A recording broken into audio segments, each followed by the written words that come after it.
Il y a 3 choses que vous devriez savoir ou 3 sujets de réflexion que vous devriez approfondir si vous faites partie de ceux qui voulaient à tout prix avoir un coup de cœur, un coup de foudre pour quelqu'un avant de vous engager dans une relation. Et si du coup au bout d'un moment vous avez tendance à désespérer parce que avoir un coup de cœur ou un coup de foudre, c'est pas si simple.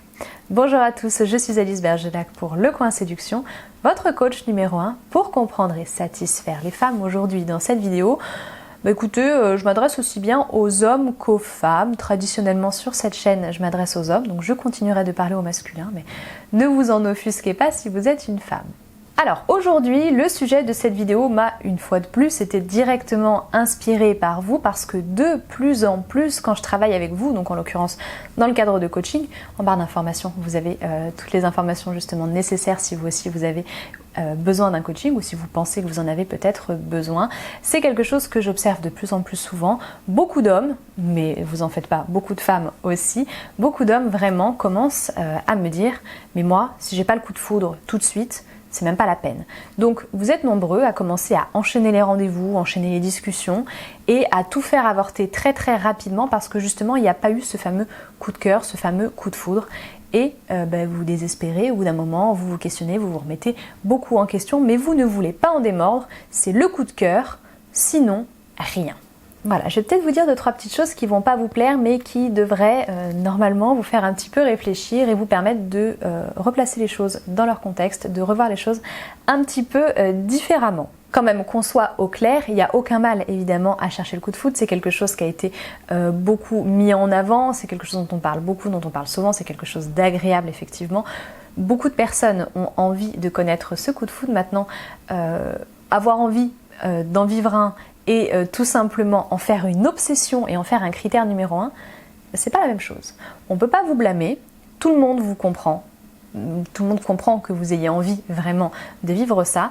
Maintenant, si c'est devenu votre critère numéro 1 et si c'est la raison principale de votre célibat aujourd'hui et de votre désespoir aujourd'hui, il y a peut-être 2-3 petites choses à revoir. C'est justement l'objet de la vidéo. Donc, on commence. Premièrement, loin de moi l'idée de vous analyser alors que je ne vous connais pas, mais c'est une piste de réflexion.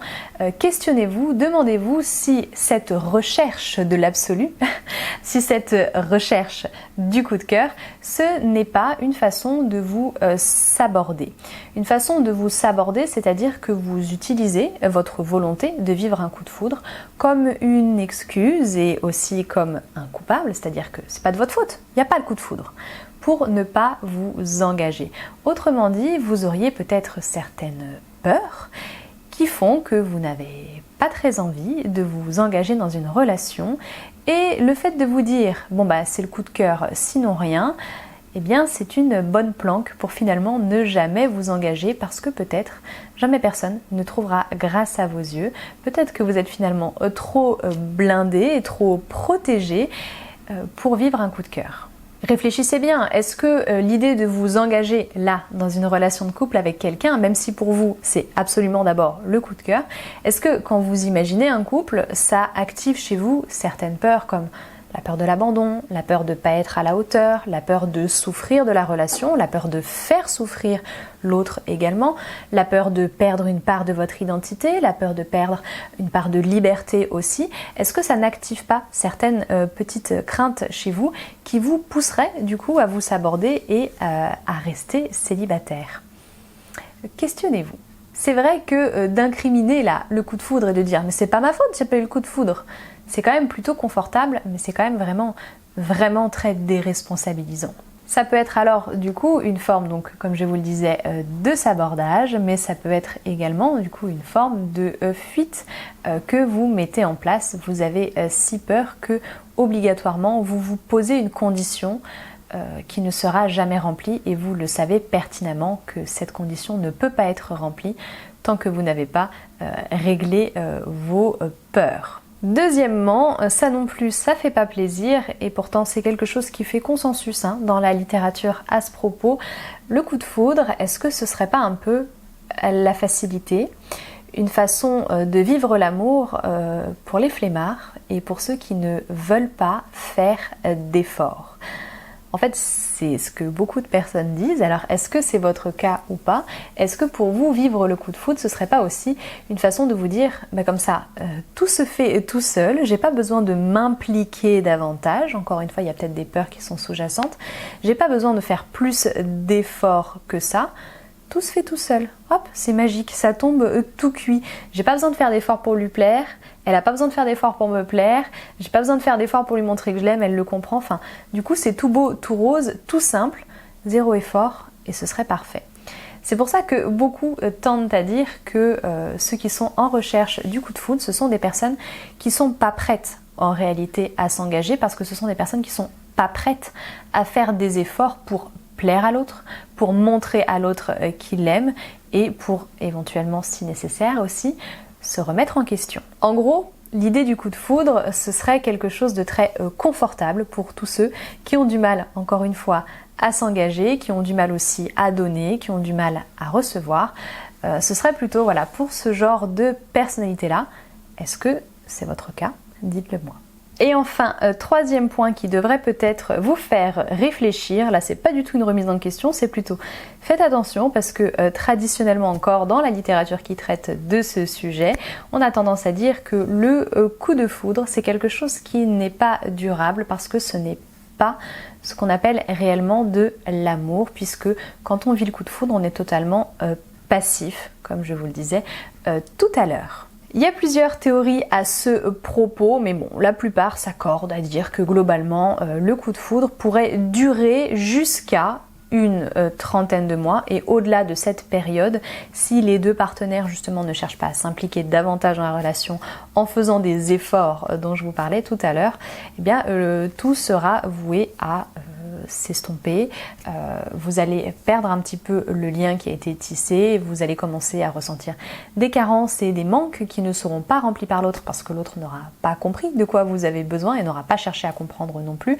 et inversement, l'autre aussi commencera à vous reprocher tout un tas de choses. Bref, ça peut être le commencement d'ennui si vous ne basculez pas vers un autre mode de fonctionnement amoureux. Pour votre curiosité, l'Evopsy, donc la psychologie évolutionniste, a théorisé tout ça et pense que ce coup de foudre n'est rien d'autre que l'expression de nos hormones, d'un cocktail biochimique composé de, attention, dopamine, phényléthylamine alias PEA et ocytocine. Ça, c'est ce qui est dit, c'est plus ou moins contesté par différentes personnes, mais bon voilà, c'est dans l'ensemble. Voilà, ce serait un cocktail biochimique qui serait balancé comme ça dans les têtes et dans les corps des hommes et des femmes concernés pour leur permettre du coup de s'attacher et pour leur permettre de procréer et de commencer à élever conjointement tous les deux la progéniture, c'est-à-dire l'enfant qui au début, un être humain naît non fini, donc il a besoin d'une mère et autant que possible d'un père pour pouvoir commencer à grandir et ensuite ces hormones il y en a beaucoup moins, l'attachement se défait parce que tout simplement l'enfant a grandi et a priori la tâche primordiale de perpétuer l'espèce aurait été accomplie, donc inutile de rester ensemble. Ça c'est une théorie d'Evopsy, vous en pensez ce que vous en pensez, je vous la donne comme ça pour votre curiosité. Maintenant dites-moi un petit peu en commentaire quel est votre avis à ce propos. Dans tous les cas, retenez juste que, a priori, un coup de foudre n'est pas durable et un coup de foudre, c'est quelque chose qui sera à distinguer de l'amour véritable. Maintenant, il ne faut pas diaboliser le coup de foudre non plus. Avoir un coup de cœur pour quelqu'un, c'est tout à fait possible. Ressentir rapidement une connexion pour quelqu'un, c'est tout à fait possible. L'important étant, pour la plupart des professionnels de l'amour et des relations de couple, l'important étant du coup de ne pas rester passif dans cette démarche amoureuse, de ne pas juste laisser rester là et dire je reçois de l'amour, je reçois, et puis c'est tout, et puis je fais rien parce que c'est magique, ça se fait tout seul. L'idée étant d'être actif dans son couple, dans ses sentiments amoureux et d'en faire quelque chose. Voilà. Et si vous avez d'autres choses à rajouter, n'hésitez pas à le faire dans l'espace commentaire, à faire un petit tour en barre d'informations pour retrouver mes formations et mes formulaires de demande de coaching, à mettre un petit like à la vidéo, à vous abonner à la chaîne si la vidéo vous a plu, me rejoindre sur les réseaux sociaux @lecoinséduction. Merci d'être resté jusqu'au bout. Je vous dis à tous à très bientôt et au plaisir.